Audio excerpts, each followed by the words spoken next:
Hola, buenas tardes a todos. Bienvenidos a una edición más de nuestros webinars avanzados de la punta del iceberg.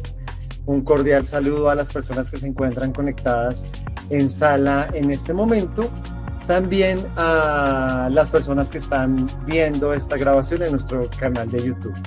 Entonces, ¿qué nos trae el día de hoy en nuestro webinar? Hoy vamos a hablar de por qué es necesario el conflicto en mi empresa.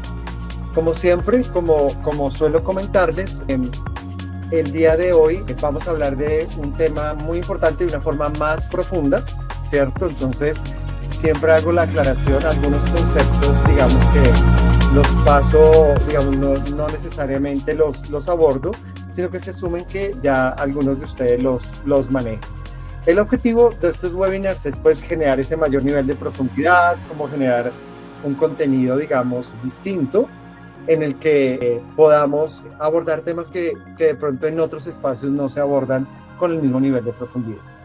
Entonces, vamos a hablar del conflicto y creo que el tema en sí mismo puede llegar a generar controversia, ¿no? Porque solemos pensar que el conflicto es algo malo y el objetivo de la charla es decirles por qué es bueno y por qué necesito el conflicto en mi organización.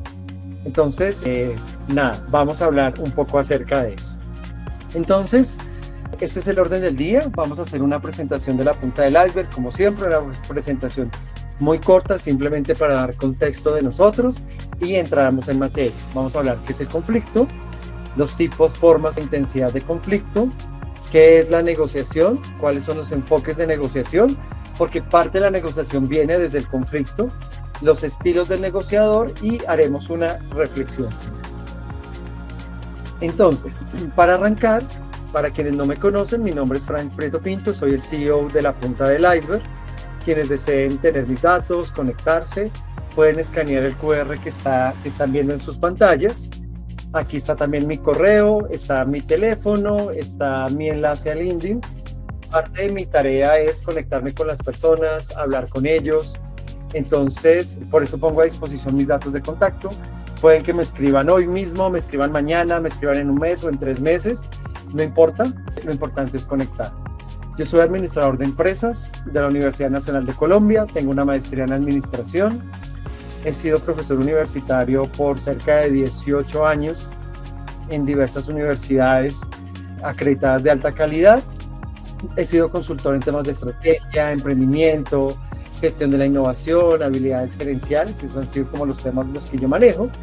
Y pues a nivel, digamos, profesional, digamos, no docente, he podido trabajar en el sector público, en gremios, en el sector financiero, en consultoría, en e-commerce y también últimamente en eventos.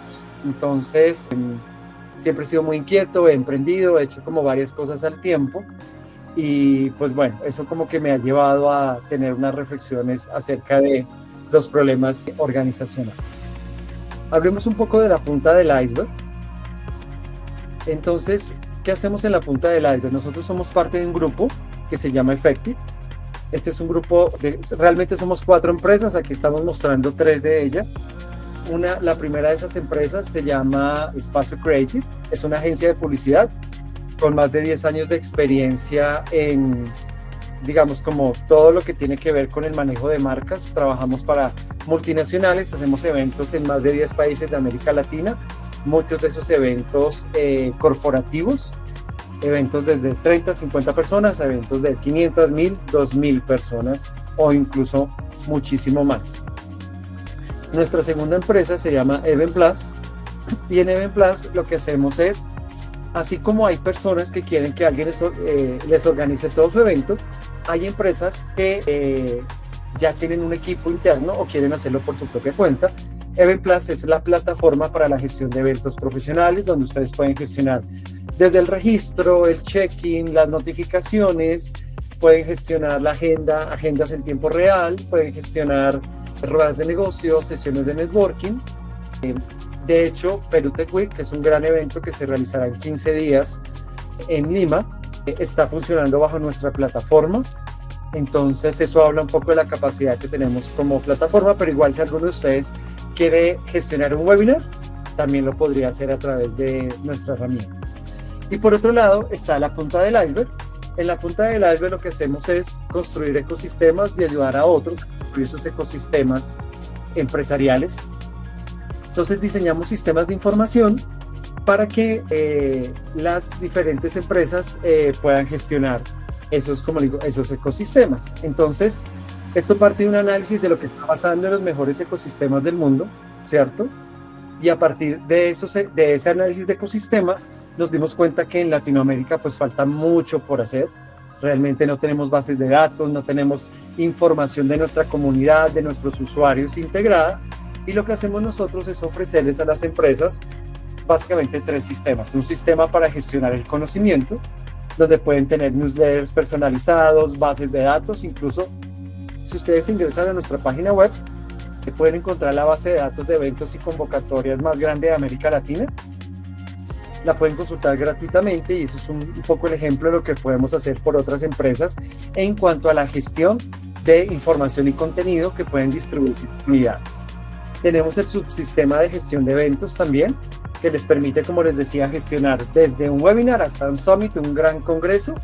Y tenemos un subsistema de gestión de relacionamiento, que es algo en lo que venimos trabajando los últimos meses. Tenemos un sistema para gestionar el networking, para gestionar ruedas de negocio, para gestionar citas one-on-one, que creo que realmente hacia allá es el futuro de lo que estamos haciendo en la punta del iceberg. Y listo, terminado eso, entremos en materia. Bueno, entonces hablemos un poco del conflicto. Entonces, realmente el conflicto se define como una situación en la que algo, llamémoslo una meta, una actitud, una emoción o una conducta, es incompatible, ¿cierto?, con otra persona o conmigo mismo. También yo puedo tener conflictos intrapersonales y eso genera un desacuerdo, una oposición entre 2 o más partes. Digamos que esta es una definición que me gusta mucho, pero nosotros también podemos decir que tenemos conflictos con nosotros mismos y de hecho eso también es una forma de entender el conflicto. Cuando, por ejemplo, el trabajo que tenemos no es el trabajo que queremos tener, o el lugar donde vivimos no es el lugar donde quisiéramos vivir. Entonces, esa meta que estamos pensando es incompatible con algo que nosotros queremos y nos genera un conflicto. Los conflictos no solamente tienen que ver con aspectos, digamos, subjetivos, sino también los conflictos se generan en aspectos objetivos, ¿cierto? Entonces, el conflicto es eso, y el conflicto puede ser entendido, digamos, como desde 2 perspectivas, ¿no? Como el conflicto funcional y el conflicto disfuncional. Entonces, ¿cuál es el conflicto funcional? El conflicto funcional, y un poco es como el objetivo de la conversación, y aquí de la conversación, y es el conflicto funcional lo que hace es estimular la innovación, estimula la creatividad, digamos, como que permite que pasen cosas, ¿cierto? Digamos, permite que, perdón, yo cierro aquí el micrófono, permite que esa diferencia, esa incomodidad que a mí me está generando en la meta o la emoción que yo quiero tener, me lleve a mí a hacer cosas diferentes. Por ejemplo, yo siempre he pensado que la creatividad solo nace de la escasez, ¿cierto? Si tú tienes todo lo que necesitas, va a ser muy difícil que seas creativo. Si tú en tu vida no tienes conflictos, y lo estamos hablando desde el punto de vista positivo, si tú en tu vida no tienes conflictos, lo que va a suceder es que no vas a sentir la necesidad de cambiar el estado en el que te encuentras. Y eso puede pasar porque no tienes las metas claras o estás conforme. Entonces, cuando uno está conforme con algo, pues no va a tener conflicto. Entonces, la innovación también tiene mucho que ver con eso. La innovación tiene que ver con, venga, yo voy a buscar que las cosas se hagan diferentes. ¿Por qué quiero que se hagan diferentes? Porque tengo un conflicto funcional frente a cómo quisiera que las cosas funcionaran. Por otro lado, el conflicto funcional favorece el involucramiento y el empoderamiento. Porque ustedes han conocido personas a las que como que pareciera que nada les molesta, ¿cierto? Yo creo que ustedes conocen gente como que no pasa nada, como que si las cosas se resuelven está bien, si no se resuelve tampoco hay ningún inconveniente. Y lo que uno se podría preguntar es, ¿por qué? Cuando uno está en conflicto, cuando uno quiere resolver un problema, lo que uno está buscando es ¿qué?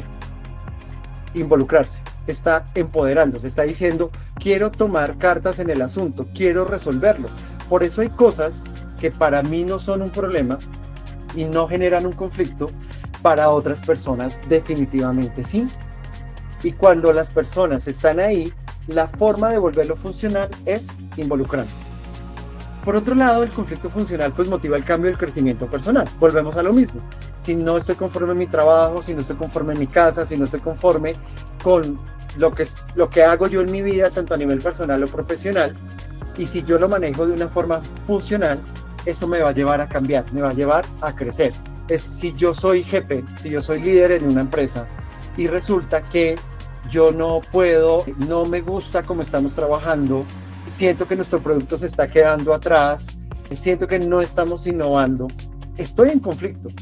Y eso es lo que hace la diferencia con, digamos, este nuevo modo de hacer negocios con el modo digamos, de la generación anterior. La generación anterior hay negocios como que tú dices, venga, pueden hacer otras cosas, pueden crecer, se pueden expandir. Y la mentalidad nos lleva a decir, no, yo me quedo con el negocio que tengo, estoy conforme así. No hay conflicto con el tamaño de mi empresa. Pero si ustedes le preguntan a una startup si está conforme con los resultados que ha obtenido, la respuesta va a ser, no, es que nosotros apenas estamos en 5 países, queremos estar en toda América Latina.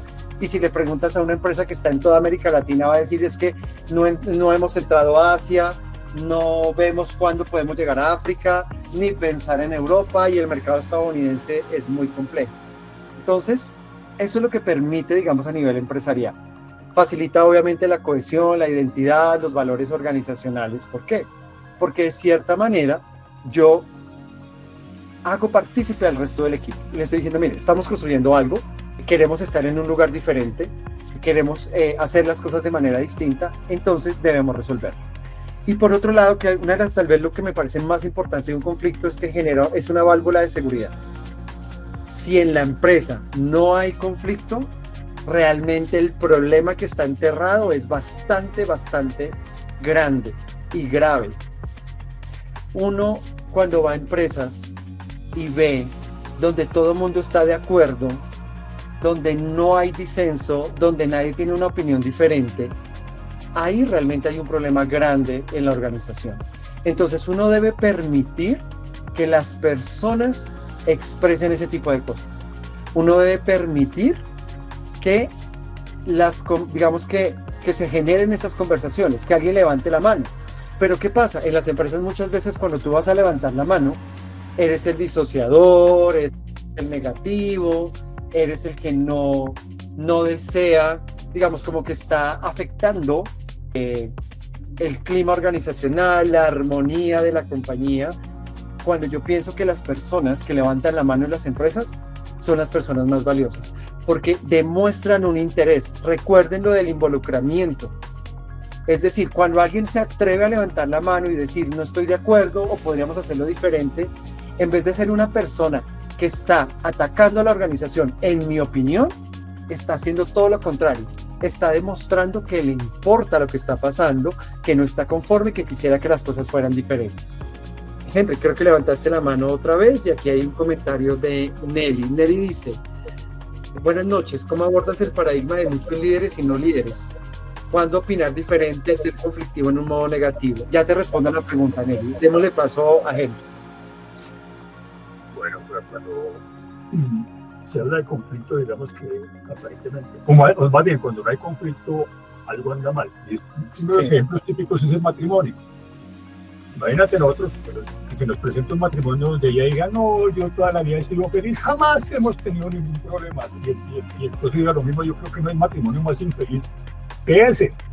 Porque realmente lo que produce el movimiento, lo que cambia la rutina es el conflicto. No estoy diciendo la pelea ni grandes problemas, simplemente de pequeños desacuerdos o grandes desacuerdos, pero siempre que se solucionan, porque realmente lo que le da sabor a la vida son los problemas. Exacto. ¿Sí? Alguna vez he escuchado a algún conferencista, no recuerdo su nombre, decía ya daba una definición de felicidad que la adopté y que para mí es la mejor definición de felicidad, y es: felicidad es resolver problemas. Sí. Así es sencillo. Y esa es la base del conflicto, de un conflicto productivo y positivo, ¿no? No un conflicto negativo como las guerras o cualquier cosa de esas. Exacto, es verdad. Muchas gracias, Henry, por tu aporte. Entonces, Nelly, a tu pregunta, yo de hecho critico mucho el tema del liderazgo en las empresas, y yo digo que el gran problema de las empresas es que hay demasiados líderes. Cuando todos lideran, nadie lidera. La característica básica de un líder es tener seguidores. Pero si nos dicen que todos somos líderes, ¿quiénes nos siguen? Esto puede sonar un poco como contradictorio frente a la tesis que hay en general, digamos, en el mundo empresarial, y es que todos tenemos madera para ser líderes, etcétera, y que siempre hay un líder dentro de ti. Pero la realidad es que el concepto de líder no funciona si no hay seguidores. Y estamos confundiendo lo que significa ser jefe con lo que significa ser líder. Le estamos pidiendo a los jefes que sean líderes, cuando en realidad la función de un jefe no es ser líder. Genial, fantástico cuando tú encuentras esos dos roles en la misma persona. Pero a veces estamos tan preocupados porque alguien se vuelva líder, que nos olvidamos que su función principal en la compañía es ser jefe, es organizar, es dirigir a los equipos, es retroalimentar a los equipos y no solamente motivar, porque ese es el otro tema. Creemos que el liderazgo es solamente ser motivador, ser un impulsador de la gente, ser empático, y también ahí yo tengo una discusión muy interesante, y es que hay liderazgos negativos, hay liderazgos destructivos y siguen siendo liderazgos. Entonces también tenemos que alejarnos de esa idea que el liderazgo lo estamos asociando con algo que siempre es positivo. Eso no es verdad. Y ejemplos, y yo sé que en este momento les está llegando a su cabeza muchos ejemplos de líderes que no son positivos para la sociedad, ni siquiera para sus propios seguidores, y aún así podemos estar de acuerdo en que son líderes. Entonces, ser conflictivo un poco es cuando yo estoy queriendo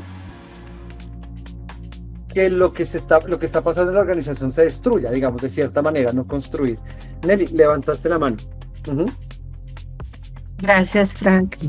Quería como enfocar un poco la pregunta. Uh-huh.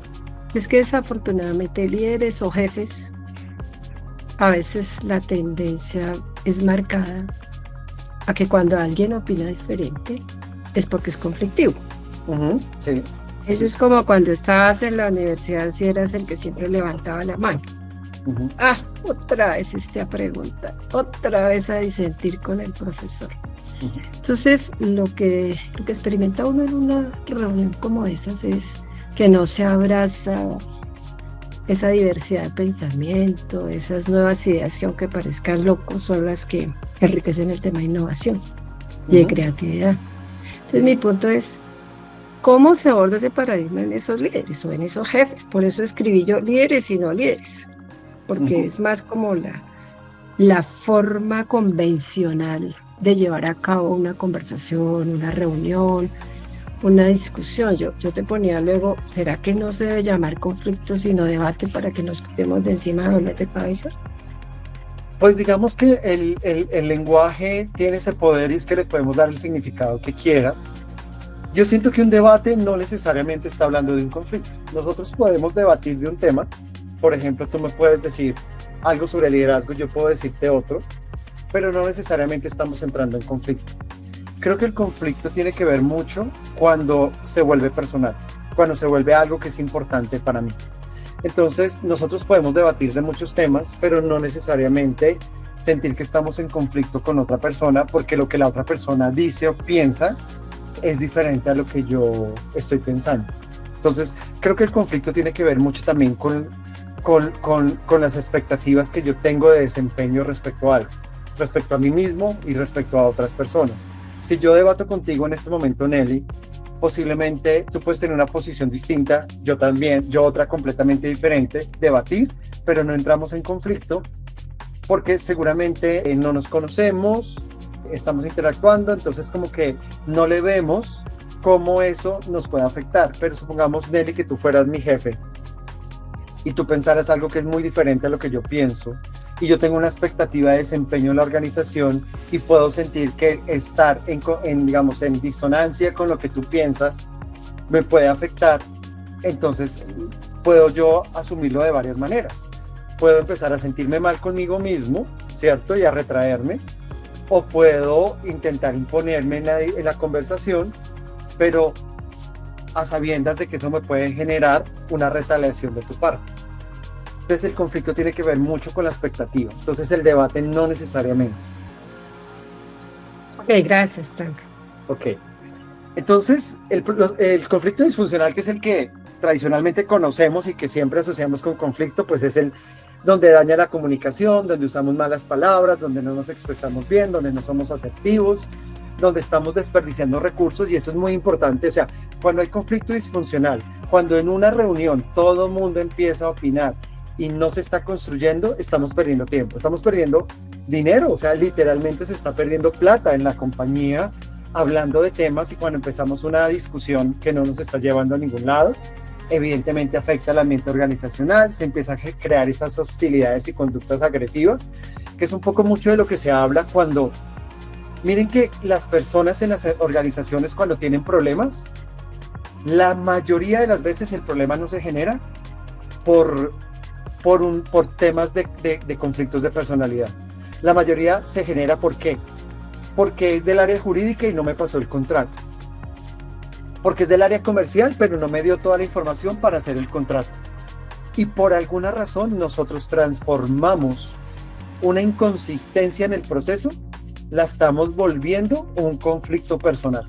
¿Por qué? Porque como no lo podemos resolver, como no podemos resolver el proceso, como no nos damos cuenta que el problema es el proceso, no es el comercial que no me quiere mandar la información, y tampoco es el abogado que no quiere hacerme la tarea, ¿cierto? Rápidamente, sino que el problema es el proceso, entonces lo volvemos personal, y ahí es donde vuelve la hostilidad y las conductas agresivas. Eso pasa un montón de veces. Y pasa sobre todo en las empresas donde los procesos y las reglas no están claras, donde no nos hemos sentado a hablar de los problemas que tenemos en el proceso. Entonces eso hace pues que sea muy difícil trabajar en equipo, que nos podamos cohesionar, que tengamos como ese ideal, ¿no? Como de organización, y pues obviamente afecta la motivación y el bienestar personal. O sea, yo creo que todos, si alguno de ustedes no lo ha vivido, pues me parece genial y los envidio, pero creo que muchos de nosotros hemos vivido esos momentos en los que terminamos el día y terminamos amargados, terminamos tristes, terminamos preocupados porque algo pasó, tuvimos una conversación, una discusión con alguien en el trabajo, y pues eso nos afecta. Nos afecta no solamente en el trabajo, sino también nos afecta en la vida personal, tristemente. Entonces, el conflicto puede ser entendido, digamos, como de varias formas, ¿no? Entonces, desde lo micro hasta lo macro. Entonces, ya habíamos adelantado un poco el tema, y es, desde lo micro, el conflicto intrapersonal, es decir, cuando yo me siento frustrado, cuando tengo un conflicto con mis metas, cuando tengo una ambigüedad en mis roles, cuando no sé realmente cuál es mi función en la compañía, cuando realmente no sé qué se espera de mí. Eso puede hacer que yo, ¿cierto?, tenga un conflicto interno, porque digo, tal vez no es mi lugar, no es donde yo debería estar, ¿cierto? Y pasa, y uno propicia esos conflictos y le genera a otros eso. Hace unos días hablaba con un miembro del equipo. Nosotros estamos creciendo muy rápidamente, entonces entran personas al equipo pues para entrar a ayudar, y les debo ser sincero, en casa de herreros a donde palo muchas veces, y como que tenemos la idea de lo que la persona va a llegar a hacer, la contratamos, la ponemos a hacer las cosas, pero no necesariamente hacemos un buen proceso de onboarding, una buena capacitación, una buena definición de expectativas, de metas, de KPIs, y llega un momento en el que esa persona se siente frustrada. ¿Por qué? Porque el jefe se siente frustrado porque siente que el empleado no fue una buena elección, cuando resulta que tal vez fui yo como jefe que no le di claridad de su puesto de trabajo.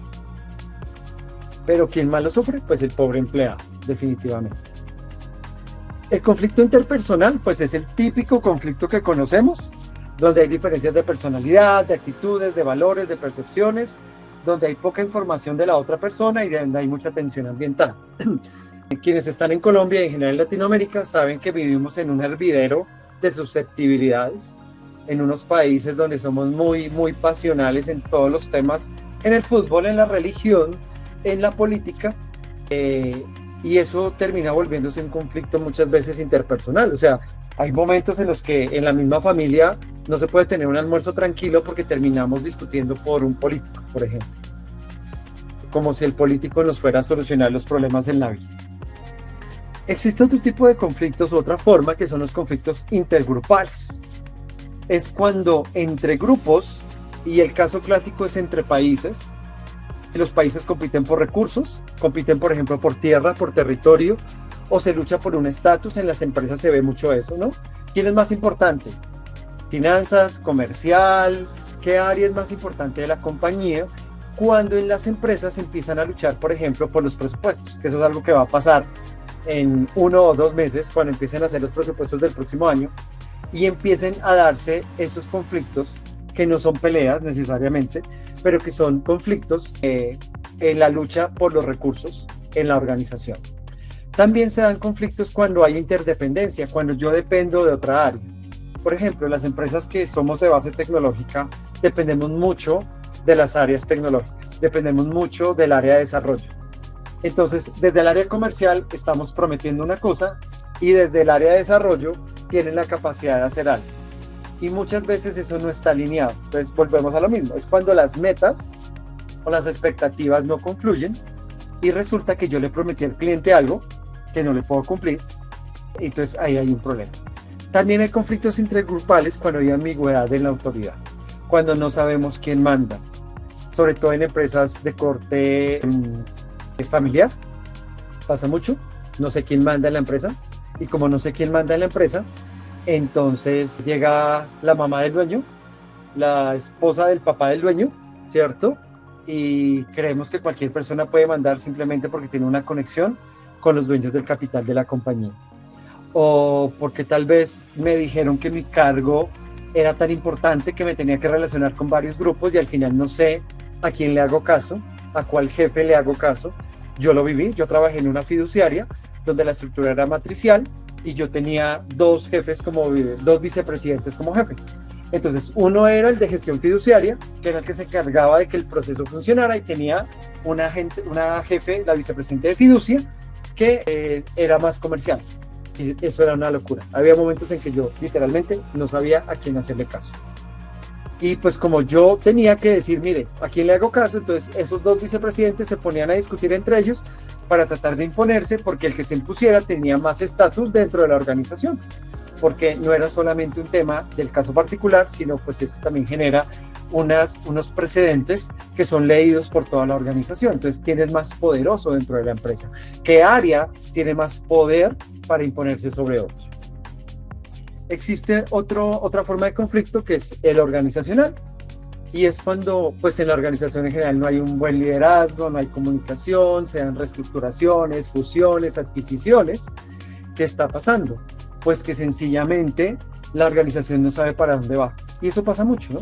También pasa como que no sabemos, cambiaron al CEO, cambiaron al presidente, cambiaron al gerente, y es un momento en como decimos en Colombia, como una patria boba, que la patria boba en Colombia fue el periodo inmediatamente después de nuestra independencia de España, que éramos libres, pero no sabíamos qué hacer con esa libertad. Entonces era una patria en donde como que nadie mandaba, y eso se da mucho también en las organizaciones. Y existe otro tipo de conflicto, que es el interorganizacional. Es cuando yo compito con otras empresas. ¿Por qué? Por clientes, porque tenemos valores opuestos, por ejemplo, entre Samsung y Apple, entre Tesla y BYD, entre una y la otra, y estamos contando historias distintas a los mismos clientes. Y los clientes leen eso, y de cierta forma uno como cliente a veces disfruta ese tipo de cosas porque puede aprovechar el desorden para obtener beneficios de eso. Pero al final eso va en detrimento de todas las compañías involucradas. Entonces, una cosa son las formas del conflicto y otra es la intensidad del conflicto, ¿cierto? Entonces, nosotros, ¿qué tenemos acá? Tenemos, pues, el mundo maravilloso donde no está pasando nada, no hay conflicto, y lo que tenemos son como desacuerdos menores o malentendidos. Ay, oye, yo pensé que me ibas a pasar eso. Ay, sí, qué pena contigo, ya te lo envío. Listo, no pasó nada. Luego viene el cuestionamiento o desafío explícito de otros.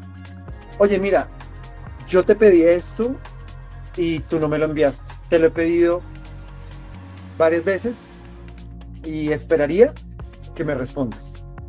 Luego viene el ataque verbal asertivo, ¿cierto?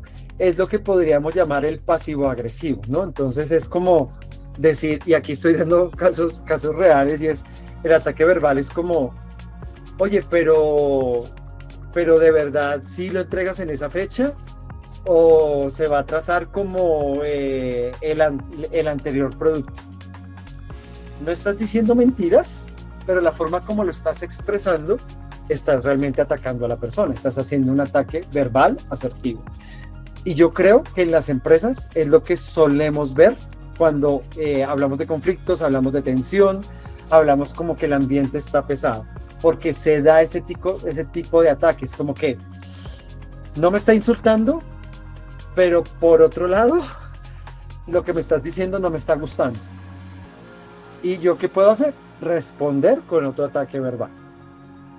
Luego viene ya la parte en donde no nos gusta mucho y ya se empiezan a crear las consecuencias incluso legales, y es cuando hago amenazas y resoluciones terminales. Entonces cuando digo, mira, si aquí no se están haciendo las cosas, pues alguien se tiene que ir. Si no cumplimos las metas, pues entonces tendremos que tomar decisiones. Cuando te dicen, si no cambiamos, nos cambian, ¿sí? Que eso yo tenía, en su momento tuve un jefe que le encantaba decir eso. Si no nos cambian, si no cambiamos, nos cambian, y pues al final era el que terminaron cambiando fue a él. Luego vienen los ataques físicos agresivos, ¿sí? Que ahí ya estamos hablando de un nivel superior, que espero que no pasen en las empresas, pero suele pasar a veces, o los esfuerzos explícitos por destruir a la contraparte, ¿cierto? Como por destruir a alguien más. Entonces el conflicto realmente el conflicto tiene unas escalas muy, muy, muy amplias. Y nosotros, la verdad, muchas veces nos quedamos en los niveles 1, 2 y 3, sobre todo en los 2 y 3. Ya si pasamos al nivel 4 de ahí en adelante, pues incluso, como les decía, incluso a nivel penal, eso pues ya puede tener, digamos, unas consecuencias. Entonces, hablemos ahora de la negociación. Porque la negociación es ¿qué? La negociación es negar el ocio. Y a nosotros muchas veces nos han enseñado que negociar es como confrontar a la otra parte para llegar a un punto intermedio. Pero yo creo que la negociación también habla de la cooperación, pero no toda negociación es cooperación. Es decir, tampoco podemos creer que todo conflicto debe resolverse en un mundo maravilloso donde todos somos felices y todos quedamos satisfechos y somos una gran comunidad. Hay diferentes niveles de negociación. ¿Y por qué conecto estos dos temas? Porque recuerden que les decía al principio que el conflicto es cuando hay una discrepancia entre metas, expectativas, emociones, pensamientos con otra parte. Y las negociaciones son eso. Las negociaciones son sentémonos a llegar a puntos de acuerdo en lo que nos separa. Entonces, la negociación puede tener, digamos, varios enfoques. Uno, una negociación puede ser inmediata o puede ser progresiva. Entonces, inmediata. Jefe, me da un permiso el viernes para salir más temprano porque necesito viajar o tengo una cita médica. Listo, no hay ningún problema, hasta luego. Progresiva. Jefe, quisiera cambiar de área, quisiera tener, digamos, otras funciones, quisiera explorar o desarrollar un proyecto por mi cuenta. ¿Qué implica? Sentémonos, conversémoslo, discutámoslo. Es decir, cuando yo, por ejemplo, voy a un lugar a comprar algo y negocio el precio, y en 3 minutos o en 1 minuto negocio el precio, es una negociación inmediata. Pero, por ejemplo, los que tienen clientes B2B o clientes, digamos, corporativos, pues van a tener que negociar, ¿cierto? Van a tener que negociar durante meses con ese cliente antes de llegar a un acuerdo. Incluso negocias las condiciones, luego negocias los términos del contrato, luego negocias el contrato en sí mismo, negocias la forma de pago Entonces esa es una negociación progresiva. Puede ser puntual o puede ser duradera. Entonces podemos negociar algo que va a tener unos efectos solamente en este momento o va a tener unos efectos a largo plazo. Entonces, no sé, se me ocurre algo. Jefe, necesito un permiso para ir a la entrega de informes académicos de mi hijo. ¿Cuándo es? El jueves a las 3 de la tarde. Perfecto, vete. Fue puntual, fue para eso. Jefe, no sé, acabo de tener mi tercer hijo, necesito un poco más de tiempo, quisiera que me dieran un día más de teletrabajo para poder estar en mi casa y estar pendiente de mis hijos. ¿Eso qué implica? Que esa negociación va a tener un efecto a largo plazo, que es distinto a que sea progresiva, porque lo que es progresiva es el proceso de negociación, lo que es duradero son los efectos o lo acordado. También yo puedo negociar basado en asuntos objetivos, en cifras, en condiciones. Por ejemplo, jefe, quiere un aumento. Mira, yo te traje tantos clientes, la facturación aumentó tanto, o la empresa ha crecido de esta manera, entonces yo siento que lo merezco, o al revés. No es el momento, las finanzas están mal, has bajado tu desempeño, tus calificaciones no son las mejores de desempeño, o en percepciones subjetivas en las cuales se basa la confianza y en la amistad. Y también cuando yo, en relaciones de confianza con alguien, logro cosas, yo estoy haciendo una negociación. Cuando yo le doy ciertos grados de libertad a alguien que son distintos a los grados de libertad que le doy a otra persona, ahí hay un proceso de negociación. Lo que pasa es que eso tal vez no es una negociación en donde nos sentamos a hablar, pero sí hay unos temas subjetivos que están jugando ahí. Y lo hemos visto, en las empresas pasa. ¿Por qué a alguien le dan permiso y a otra persona no? ¿Por qué a esta persona le permiten ciertas cosas que a mí no? Todos sabemos por qué, pero al final es una negociación que en algún momento se dio. ¿Por qué? Porque esa persona empezó un proceso progresivo de negociación para llegar al punto en donde lo que pida le será dado sin que se necesiten criterios objetivos para obtenerlos. Yo también puedo negociar enfocado en los resultados o basado en las personas. ¿Eso qué quiere decir? Yo me puedo enfocar en que el resultado o en que lo que estoy negociando mejor impacte unos resultados. O también yo puedo buscar una negociación que esté enfocado en cómo las personas se ven beneficiadas de eso. Entonces, hay empresas donde a ti te dicen, no, hay que trasnochar, hay que dar horas extras, hay que ponerse la camiseta, dar la milla extra, ser parte de la familia, un montón de cosas, ¿cierto? ¿Por qué? Porque necesitamos lograr esto. Entonces, como que yo voy a eso. Y en otras en donde yo busco, bueno, entonces necesitamos trabajar un poco más, pero ¿cómo nos organizamos? Necesitamos llegar al mismo objetivo, pero el enfoque es completamente diferente. Entonces yo puedo poner, digamos, ciertos turnos, tú te quedas esta noche, el otro descansas mañana, o si te quedas estos días trabajando más tarde, entonces te voy a dar unos descansos después. También puede ser cooperativa, donde buscamos, digamos, integrar, que todos logremos algo, o competitiva. En lo que se hace es que se distribuyen los beneficios. Lo que pasa es que en la negociación competitiva la distribución no es equitativa.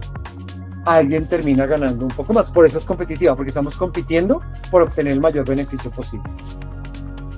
Entonces, ahora hablemos de los estilos del negociador. Entonces, así como teníamos acá en la diapositiva anterior, esos enfoques, ahora entremos a cuáles son los estilos del negociador. ¿Qué es lo que pasa? Los estilos del negociador no es lo que está atado a mi personalidad, a como yo soy, no. Los estilos del negociador hablan de, dependiendo de la situación en la que tú te encuentres, tienes que asumir un estilo de negociación diferente. Y se habla de que existen 5 tipos o 5 estilos de negociación que cruzan la asertividad, es decir, qué tan concentrado estoy en lograr lo que a mí me importa, y en la cooperación, qué tan interesado estoy en satisfacer las necesidades de los intereses de otras personas, y eso genera estos 5 estilos: competitivo, colaborador, transaccional, evasivo y concesional. No quiere decir que yo me tengo que casar con un estilo. Lo que yo debo entender es en qué momento usar qué estilo para usarlo. Entonces vamos a mirar. Entonces, hablemos del estilo competidor, o sea, el competitivo, ¿cierto? Que es lo que pensamos clásicamente cuando nos hablan de negociación. Ganar lo que más podamos y yo debo ser competitivo. Entonces uno puede pensar, eso es malo. No, no es malo. ¿Cuándo es bueno ser competitivo? En una emergencia. Hay cosas que tú no puedes negociar en una emergencia. Ustedes se han dado cuenta, por ejemplo, y hablo de emergencias, incendios, inundaciones. Tú como bombero no puedes negociar si tumbas la puerta o no tumbas la puerta, si rompes la pared o no rompes la pared, por ejemplo. Hay un meme de una persona que puso un carro frente a un hidrante y los bomberos necesitaban. ¿Qué hicieron? Rompieron el vidrio y se acabó. Tú ahí no tienes por qué esperar o negociar los intereses de la otra persona. Es una emergencia. Las ventas se bajaron. Las finanzas están mal. Aquí lo que hay que hacer es que todos nos tenemos que bajar el sueldo. Es una acción rápida y crucial. No puedo sentarme contigo a decir, mira, no, ya el próximo mes no alcanzamos a pagar. Hay que hacer algo. Cuando hay asuntos importantes o impopulares, ¿cierto? Como reducción de costos, como imponer disciplinas o normas dentro de la empresa. Tú no te puedes sentar a negociar con tus empleados eso. Temas de disciplina, no puedes entrar a negociar eso. A ver, técnicamente sí podrías, pero es muy complejo, ¿cierto? Por otro lado, tienes que pensar en asuntos que son para el bienestar de la compañía y en las cuales tú sientes que tienes la razón. O sea, como que tú dices, esto es lo que hay que hacer, ¿sí? Como debemos trasladar la planta a otra ciudad, pero la mayoría de nuestras personas viven acá. Pues bueno, lo siento, miraremos qué hacemos, miraremos cómo resolvemos el traslado de esas personas, pero tenemos que estar cerca de los puertos porque resulta que nuestro negocio creció demasiado y ya no podemos estar en el interior del país, tenemos que irnos cerca a un puerto. O cuando hay personas que se aprovechan de un comportamiento no competitivo. Cuando tú trabajas o estás relacionado con personas abusivas, tú no puedes entrar a negociar los intereses de esa persona. Tienes que ser competitivo, tienes que entrar a ganar y a romper esos comportamientos que son abusivos. Existe un segundo estilo que es el estilo colaborador, que es el mundo maravilloso, donde me preocupo por mis intereses, pero también me preocupo por el interés de los demás. ¿Y cómo funciona acá? ¿Cuándo lo debes usar? Cuando los intereses en juego son importantes, tan importantes para todas las partes que yo no lo puedo desconocer. Es decir, yo no puedo desconocer lo importante que es para esa persona eso. Te voy a poner un ejemplo, como de la vida cotidiana. Uno de los esposos quiere hacer una maestría,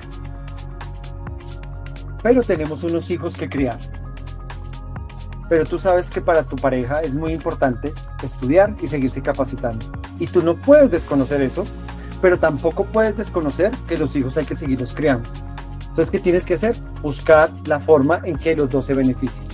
Ni que los hijos se queden solos en la vida, pero tampoco le puedes frustrar las posibilidades a tu pareja de seguir progresando a nivel profesional. También hay que ser colaborador cuando se necesita aprender. Y eso pasa mucho, por ejemplo, tú lo ves en la política. Las personas que se meten en política, ¿qué hacen? Se regalan, literalmente. Son voluntarios, se ofrecen. ¿Por qué? Porque necesitan aprender. El político máster, digamos, se beneficia ¿en qué sentido? En que tiene mano de obra gratuita, que se va a comprometer con la causa, pero también entiendo que la otra persona, ¿por qué lo está haciendo? Porque quiere aprender y volverse un político relevante. Entonces, al principio hace todo, carga maletas, lleva cafés, lleva lo que sea. ¿Por qué? Porque necesita aprender. Y muchas veces uno debe asumir esa posición, como un poco servicial. También cuando necesitas mezclar perspectivas diferentes para resolver un problema, cuando necesitas integrar intereses, cuando lo que la otra persona tiene es muy importante para ti y lo necesitas. Entonces, ¿qué vas a hacer? Vas a buscar que esa persona también te dé algo y tú tienes que entregar algo a cambio. O también cuando hay que depurar los sentimientos que han interferido en la relación. Esto es muy interesante y es como cuando la embarraste en la casa o en el trabajo y tú sabes que la embarraste, ¿sí? Entonces, ¿qué te toca hacer? Te toca apoyar, te toca ayudar, te toca colaborar, ¿cierto? ¿Por qué? Porque se genera un conflicto entre las personas por esa razón, pero no puedes desconocer la importancia que tiene la otra persona. Entonces, ¿qué toca? Calmarnos todos, volver a hacer como que nada ha pasado, como depurar esas sensaciones, esos sentimientos negativos que nos estaban llevando, porque si yo sigo alimentando el conflicto disfuncional, no lo quiero decir de una forma grosera, pero nos vamos a perjudicar todos, ¿cierto? Entonces, no voy a pelear con los de finanzas porque los necesito. Y el de finanzas pues también dice, igual ellos me van a tener que seguir mandando trabajo, entonces no puedo seguir siendo hostil con ellos. Entonces es cuando desescalo el conflicto, porque necesitamos depurar esa emocionalidad que está presente. Hay un tercer estilo que es el transador, y el estilo transador o transaccional es como cuando llegamos a un punto intermedio, es como esa negociación, ¿no? Es como cuando el hijo te dice, papá, quiero ir a rumbear esta noche. Y tú le dices, sí, pero llegas a la medianoche. Entonces, tú no quieres que tu hijo salga, pero sabes que no lo puedes impedir, porque si lo impides, a largo plazo, las consecuencias van a ser nefastas.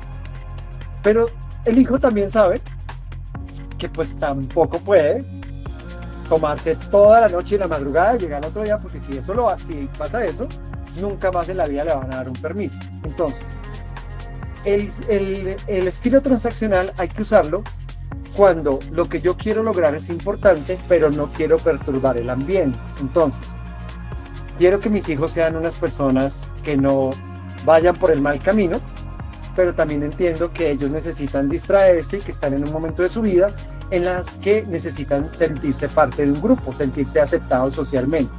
Entonces, para no generar un conflicto con mis hijos, les doy un permiso, pero les pongo unos límites. También cuando las relaciones de poder no permiten confluir intereses, es decir, cuando las dos personas o las varias personas o los equipos son poderosos y la relación de poder es muy equilibrada, no vale la pena intentar imponer. Entonces, lo mejor es lleguemos a un punto medio. También cuando hay arreglos temporales en asuntos complejos, cuando el problema es tan complicado que la verdad no vale la pena que lo resolvamos de fondo. Y esto suena muy raro, pero a veces esta es una buena alternativa. Entonces, resolvamos el problema por ahora, resolvamos lo que nos está incomodando, resolvamos la fiebre, pero el virus que está dentro, después miramos. Si se vuelve a manifestar, volvemos y lo resolvemos. Pero por ahora no hay energía ni hay ganas de resolver la enfermedad de fondo, resolvamos los síntomas. También cuando hay soluciones rápidas bajo presión, como, oye, ¿qué hacemos? Un cliente me pidió esto ya, me pidió una presentación, me pidió una propuesta.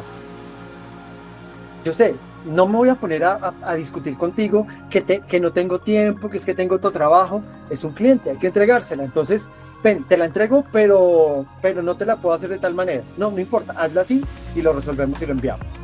O cuando o cuando falla la colaboración o la competencia. Es decir, cuando esos dos de arriba, los dos primeros que les mostraba, fallan, cuando no logramos imponernos o cuando no logramos cooperar, pues entonces la transacción es algo vano. Luego, ya entrando a los dos últimos y para ya acercarnos al final de la sesión, está el evasor. Y este es muy interesante porque uno podría pensar que cuando yo evado la conversación, cuando yo evado el conflicto, no estoy negociando. Y la verdad es que sí estás negociando. Lo que pasa es que estás negociando en una manera en la que le estás entregando al otro todo el poder de la negociación y tú estás renunciando a tus derechos y a tus intereses. ¿Cuándo hay que ser evasivo? Cuando el asunto es trivial. Cuando, ¿qué vamos a comer hoy? No, yo quisiera pasta. Ay, no, pero yo quiero esa hamburguesa. Ay, no me voy a poner a pelear contigo. Vamos y comemos hamburguesa. Todas las veces comemos hamburguesa.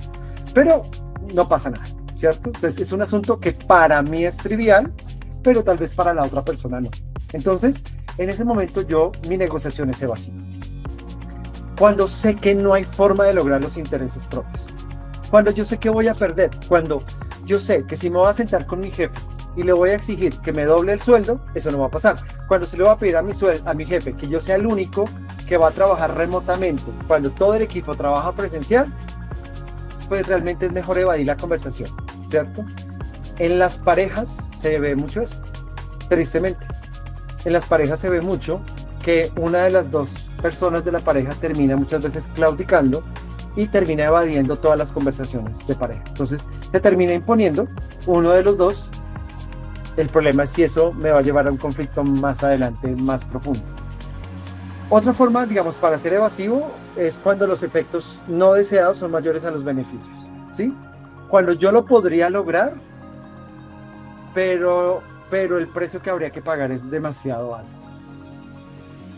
Cuando tal vez yo debo ceder para calmar la situación y retomar la perspectiva. Entonces es cuando de pronto la otra persona está muy molesta y yo de pronto tengo la razón, pero si yo no cedo un poco, esa persona no se va a tranquilizar y tal vez lo que necesitamos es como calmémonos todos y volvamos y lo pensamos. También yo debo ser evasivo cuando creo que otro lo puede resolver.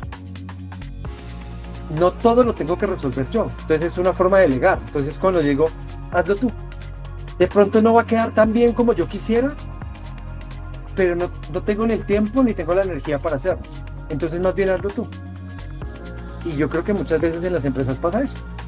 En la medida que vamos creciendo, seamos sinceros, nosotros ¿qué es lo primero que delegamos? Lo que no queremos hacer, lo que nos parece más operativo, más repetitivo, lo que creemos que genera menos valor, lo que nos parece más aburrido de hacer.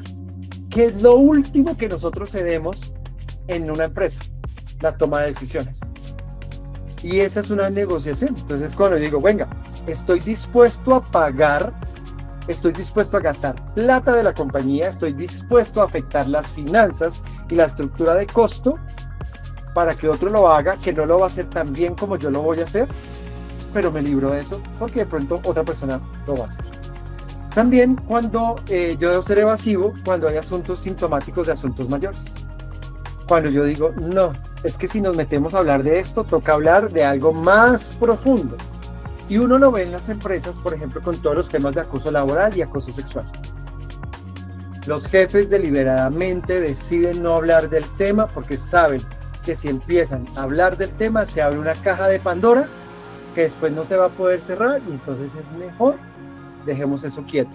Y por eso pasa mucho en las empresas que acosadores viven en total impunidad. Porque los líderes no quieren abrir esa conversación porque eso implica demasiadas cosas para la compañía. Y por otro lado, yo puedo ser evasivo cuando requiero demasiada información para resolver el problema. Entonces, como que no tengo tanta información, como que yo digo, venga, realmente no tengo herramientas aquí para negociar en una posición, digamos, un poco más asertiva. Entonces, lo que ustedes digan, como ustedes digan, cuando ustedes digan, yo me acomodo a lo que ustedes quieran. Eso también pasa mucho. Y no está mal, simplemente hay que entender el momento. Y vamos ahora al último, que es el concesionario o el estilo concesional. Y es cuando yo me equivoqué y necesito recuperar mi posición de negociación. Entonces yo hago caso, escucho y retomo mi posición de negociación más adelante.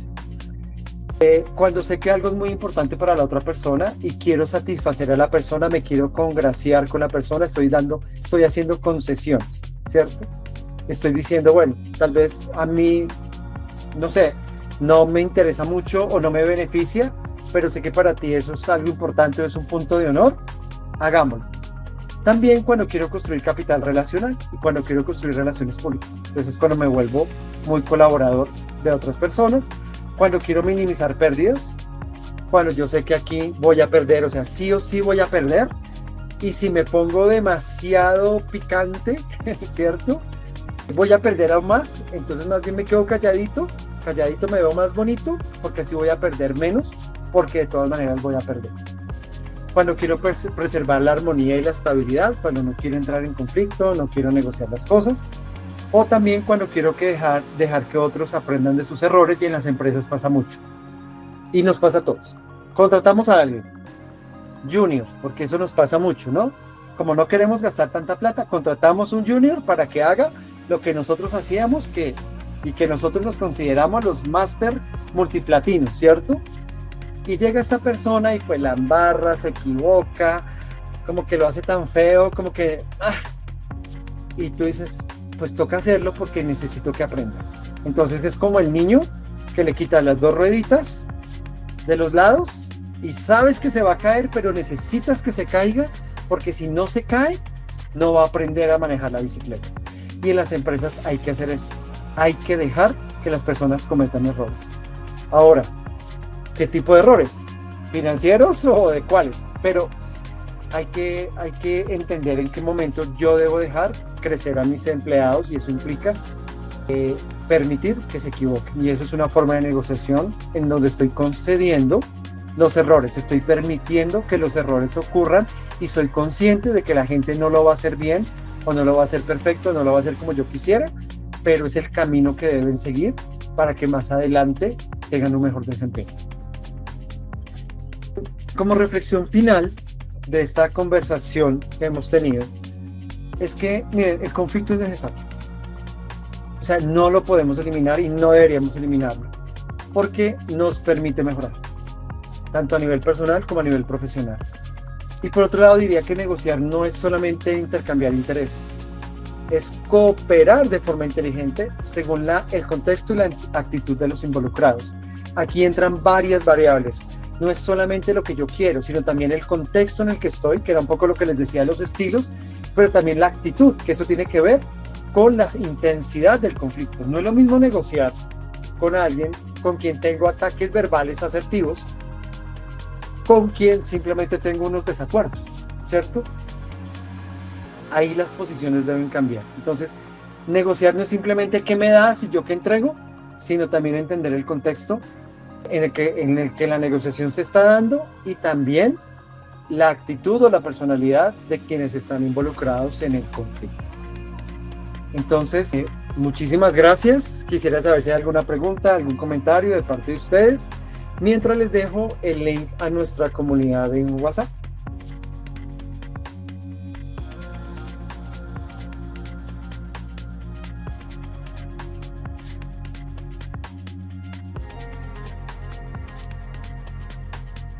María Castancho.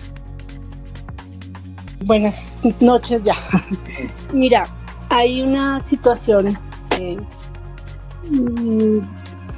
que realmente no he podido entender ni manejar. Y es un conflicto a nivel familiar, pues digamos que mi empresa también es familiar. Y es uno de mis hermanos que es colaborador de la empresa. Yo soy diseñadora de modas y él maneja lo que es la parte de ventas y toda esta cuestión, pero él tiene un pequeño inconveniente, un gigante inconveniente, y es que él, primero, él es directamente mayor, no es el mayor de todos, pero sí es directamente mayor a mí. Y desafortunadamente él está teniendo problemas con el alcohol. Yo lo he hecho notar, yo lo he hecho que mire, aquí tenemos un inconveniente, bla, bla, bla. Con los demás integrantes de la sociedad se les ha dicho igual: mire, acá hay un problema, esto va a ir a escalar, mire, esto va a afectar a los clientes, va a afectar una cantidad de cosas. Pero no sé si es una actitud de negación a una situación que tampoco sé manejar, pero sí sé que se tiene que poner como ciertas normas o ponerle un pare, ya hasta aquí llegó. Pero todo el mundo, llegó un momento en que me empezaron a atacar a mí, que yo porque tenía que decir eso, porque no sé qué, que yo tenía que tener una actitud más conciliadora, bla, bla, bla, que sabe manejar la situación, bla, bla. Pero es una situación que tampoco sé manejar. Entonces, ¿cuál fue mi actitud a la final? Simplemente dejar que las cosas pasen. Si se viene toda la empresa a pique, listo. Si las ventas se vienen todo a pique y empezamos a tener ganancias en rojo, pues perfecto.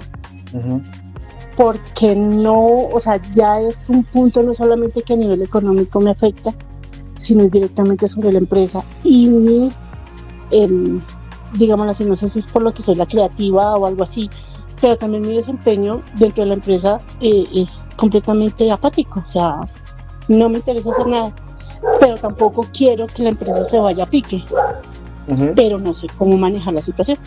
Sí, pues mira. Eso es, claro.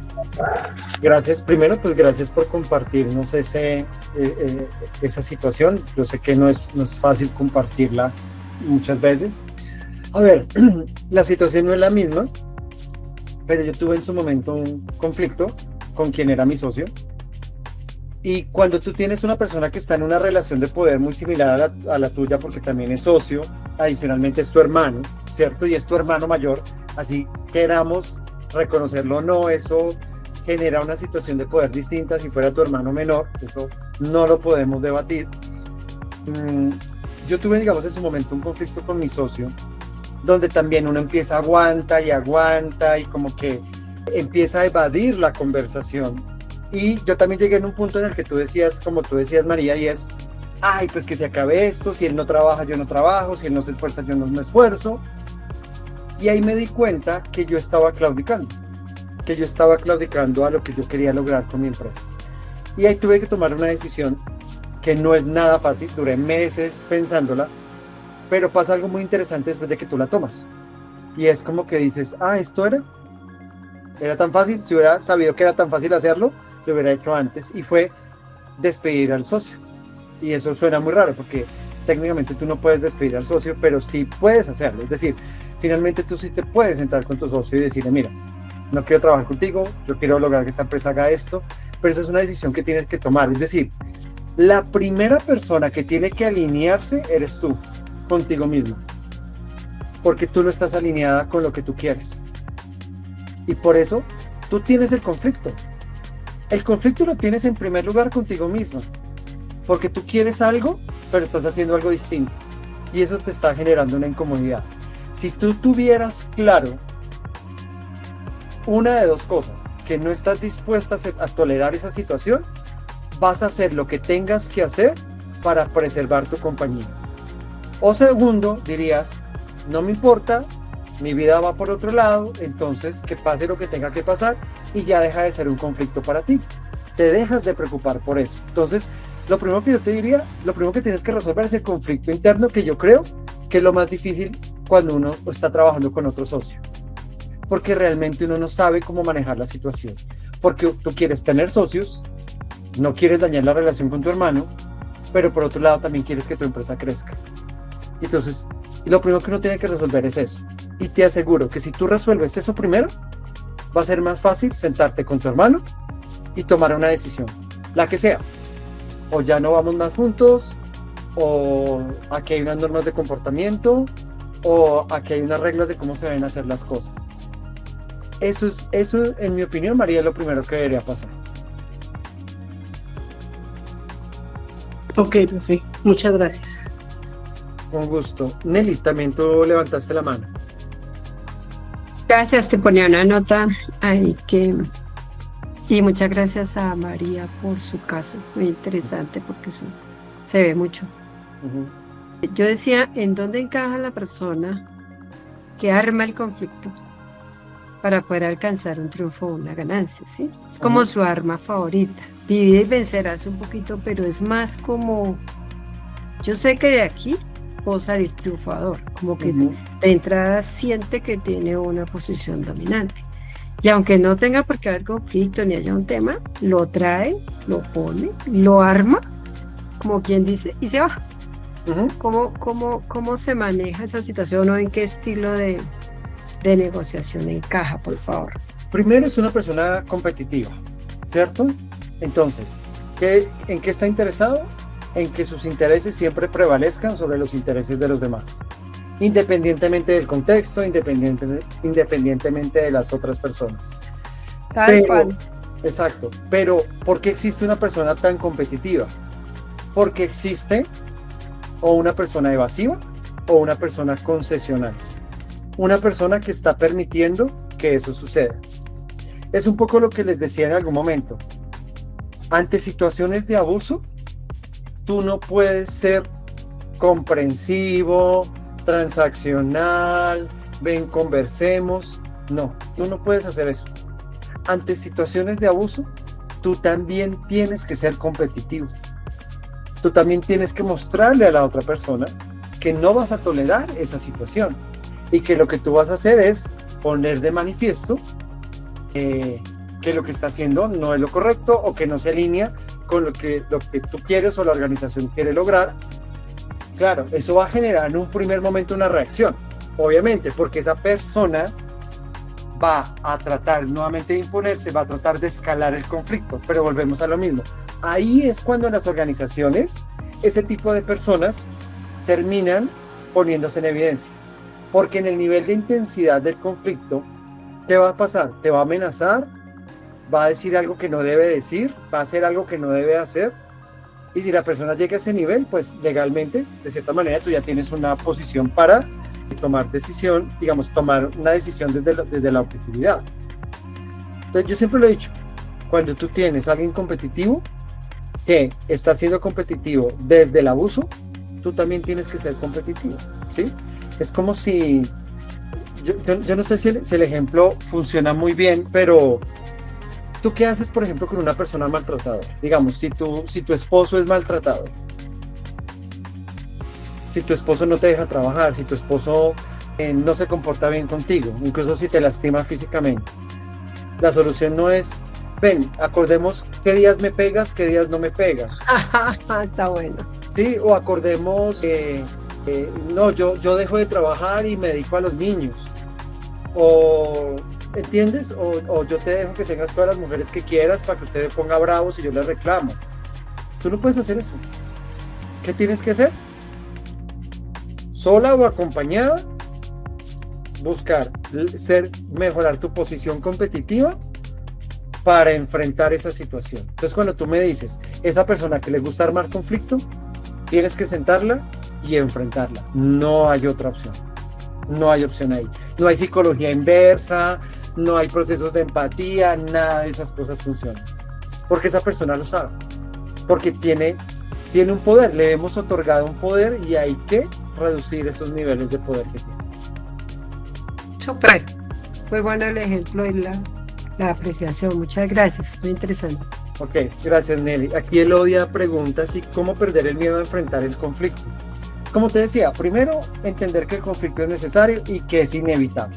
Es decir, o sea, ¿cuál es la posibilidad que tú no tengas conflictos? De que alguien no tenga conflictos de alguna manera en la vida. O en el trabajo, en la vida personal o con uno mismo. No hay forma.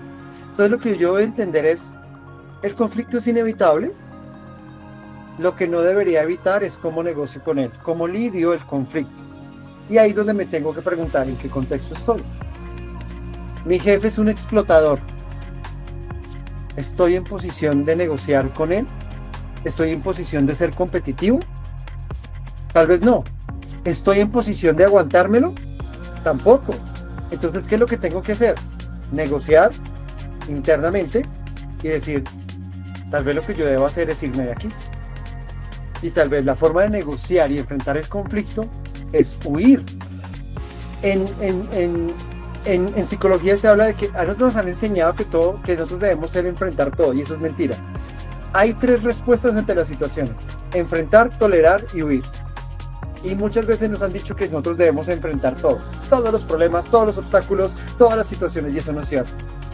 A veces uno debe huir de las situaciones porque es la mejor manera de resolverlas. O también hay momentos en los que debes tolerarlas. Estoy pagando la hipoteca de mi casa, no puedo renunciar así, ya no me aguante más a este señor. Pues que hay que hacer, tolerar. Pero lo importante es que debes ser consciente que lo estás tolerando, o sea que fue decisión tuya tolerar. Dices, bueno, me voy a aguantar aquí 2 años mientras termino de pagar esta deuda y me voy. Pues ya fue, entonces tienes el poder. Claro, tu jefe te seguirá explotando, te seguirá diciendo cosas, pero tomaste una decisión de tolerarlo. Entonces ahí fue como que te empoderaste, a pesar de que no le hiciste pagar el karma, ¿cierto? O a veces hay que huir, y muchas veces renuncias y dices, me voy para otro lado porque aquí no va a pasar nada, no lo va a solucionar. Nelly, levantaste la mano nuevamente. Gracias. Escuchando a Elodia, se me ocurre una situación también que uno no sabe manejar realmente.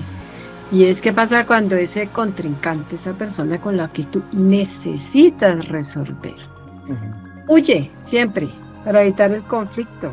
Yo escribo aquí cómo lo agarras, que cuando lo tienes listo para iniciar ese intercambio, para lograr algo, para llegar al acuerdo, para decir, para lo que sea, entonces sale corriendo y otra vez quedas en las mismas. Si necesitas retomar y el comportamiento de tu contrincante es huir y no lo logras poner en un sitio en el que puedas resolver. Sí.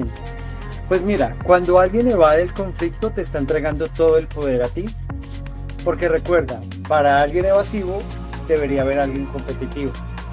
Entonces, ¿qué es lo que pasa? Que posiblemente la otra persona le huye al conflicto o le huye a la conversación, pero la contraparte no está aprovechando esa situación en el buen sentido. Y yo te lo digo, por ejemplo, yo he tenido oportunidades en las que necesito resolver temas, por ejemplo, de desarrollo de producto, desarrollo de software, y la persona con la que yo tengo que interactuar no lo quiere hacer, o le da pereza hacerlo, o considera que hay otras prioridades, yo no sé, ¿sí? Durante un tiempo yo me amargué tratando de sentarme con esa persona, de conversar, ven, hablemos, hagamos un roadmap, definamos no sé qué cosas, y un momento dije, pues ¿sabe qué? Pues yo tomo las decisiones. ¿No te quieres sentar conmigo a decidir? Pues yo decido y se hace esto, y el día que para la otra persona sea tan importante, o sea, un punto de honor, te aseguro que va a levantar la mano y me va a decir, ven, espérate un momento, hablemos. Y ahí tú ganaste una posición. Entonces, claro, obligar a alguien no puedes. Tú no puedes obligar a alguien y sentarlo a que se siente a negociar contigo. Lo que tienes que hacer es entender, y esto suena, y hay un webinar que habla del poder, y sería chévere que lo buscaran, porque el poder también la gente lo toma como algo negativo, y hay que desarrollar el poder, y tienes que también usar el poder que uno tiene, que tienes. Y lo que está pasando en este momento cuando alguien huye es que te entregó todo el poder. ¿Y por qué no lo estás usando? Úsalo. Ahora, es tu decisión usarlo para bien o usarlo para mal, ¿sí? Para abusar del otro o para hacer que las cosas pasen. Pero siempre debería haber alguien ahí, porque si los dos son evasivos, pues ahí no está pasando nada. Sí, así es, Nelia. A veces el poder es una papa caliente. Es uno de los temas que más me gusta a mí, el poder. Y es una de las... ¿Nos puedes dar una referencia de dónde consultar el webinar o la información del poder? Gracias. Sí, en nuestro canal de YouTube, nosotros, que es el de la punta del iceberg, de hecho aquí se los voy a compartir en el chat de la reunión. Permítanme un momento acá. Aquí, por ejemplo, tú buscas en playlist y en webinars y conferencias. Pero es que aquí nos muestra como... Aquí existe uno que se llama Cómo gestionar el poder y desarrollar estrategias de influencia. Ese es el que nosotros tenemos, y ese es, como les decía, es una de las habilidades blandas más importantes, en mi opinión, y honestamente de las que menos se hablan en capacitaciones, en formaciones, en todo lado. Es de lo que menos se habla. Y el poder está presente en todos los aspectos de la vida, en todos los momentos de la vida. Hasta cuando te subes a un bus, estás en una relación de poder con el que está sentado al lado tuyo, el que está al pie tuyo. Es increíble el poder. Entonces, quienes quieran buscar, ahí les dejé el enlace para que lo puedan revisar. Sí. Excelente ese tema, Frank. Muchas gracias. Sí, con todo gusto. Lo que te escribí es literal, es que a veces es papa caliente y uno termina desarmado y perdiendo oportunidades interesantes, positivas, sí, obviamente. Es verdad, es muy cierto. Pues nada, quisiera saber si hay alguna otra pregunta, algún otro comentario. De hecho, me alegra saber que ha sido muy interactivo este webinar, la verdad. La verdad que me alegra mucho eso. Aquí ustedes ven en la presentación, quienes quieran un certificado de participación, simplemente pedimos su nombre, su apellido y su correo y les entregamos un certificado digital que tiene todo, digamos, como todos esos temas de verificación digital. Quienes quieran tener certificado de este webinar y quienes quieran hacer parte de nuestra comunidad, nosotros tenemos grupos de noticias, grupos de convocatorias, grupos de acompañamiento a emprendedores, a empresarios, a inversionistas, a todos los actores del ecosistema. Tenemos una base de datos de eventos y convocatorias la más grande de América Latina, más de 3.000 eventos y convocatorias. Tenemos un repositorio de noticias también, entonces todos los que quieran, pues bienvenidos y pues nada. Muchísimas gracias a todos, espero que les haya parecido interesante esta conversación y nos vemos en un próximo podcast el próximo mes. Muchas gracias. Muchas gracias. Muchas gracias. Bueno, hasta luego.